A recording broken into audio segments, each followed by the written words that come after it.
Hi friends, നമുക്കിന്ന് കുറച്ച് current affairs ചോദ്യങ്ങൾ നോക്കാം. നാസയിലെ അസോസിയേറ്റ് അഡ്മിനിസ്ട്രേറ്ററായി നിയമിതനായ ഇന്ത്യൻ അമേരിക്കൻ വംശജൻ ആരാണ്? നാസയിലെ അസോസിയേറ്റ് അഡ്മിനിസ്ട്രേറ്ററായി നിയമിതനായ ഇന്ത്യൻ അമേരിക്കൻ വംശജൻ ആരാണ്? അമിത് ക്ഷത്രിയ. അമിത് ക്ഷത്രിയയാണ് നാസയുടെ അസോസിയേറ്റ് അഡ്മിനിസ്ട്രേറ്ററായി നിയമിതനായത്. അമിത് ക്ഷത്രിയയാണ്. അമിത് ക്ഷത്രിയ. നിലവിലെ സിംഗപ്പൂർ പ്രധാനമന്ത്രി ആരാണ്? നിലവിലെ സിംഗപ്പൂർ പ്രധാനമന്ത്രി ആരാണ്? Lawrence Wong. ലോറൻസ് വോങ് ആണ് നിലവിൽ സിംഗപ്പൂരിൻ്റെ പ്രധാനമന്ത്രിയായിട്ട് നിയമിതനായത്.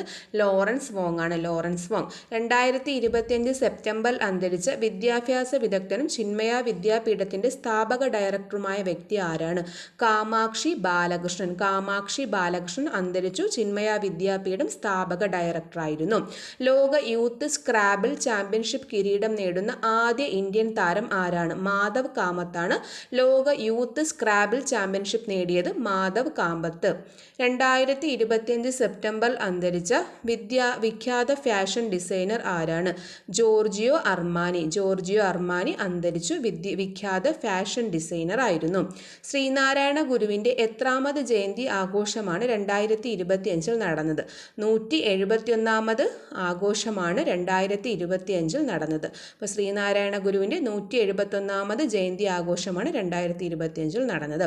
ഇന്ത്യയിലെ ഏറ്റവും ഉയരത്തിലുള്ള രണ്ടാമത്തെ റെയിൽവേ പാലമായ സായ്രംഗ് റെയിൽവേ ക്രാങ്ക് ബ്രിഡ്ജ് സ്ഥിതി ചെയ്യുന്നത് എവിടെയാണ്?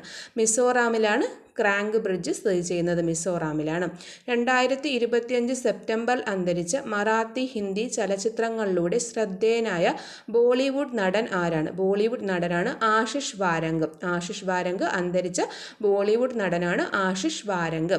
നികുതി വെട്ടിച്ചെന്ന ആരോപണത്തെ തുടർന്ന് രാജിവെച്ച ബ്രിട്ടീഷ് ഉപപ്രധാനമന്ത്രി ആരാണ്? നികുതി വെട്ടിച്ചെന്ന ആരോപണത്തെ തുടർന്ന് രാജിവെച്ച ബ്രിട്ടീഷ് ഉപപ്രധാനമന്ത്രി ഏഞ്ചല റെയ്നർ.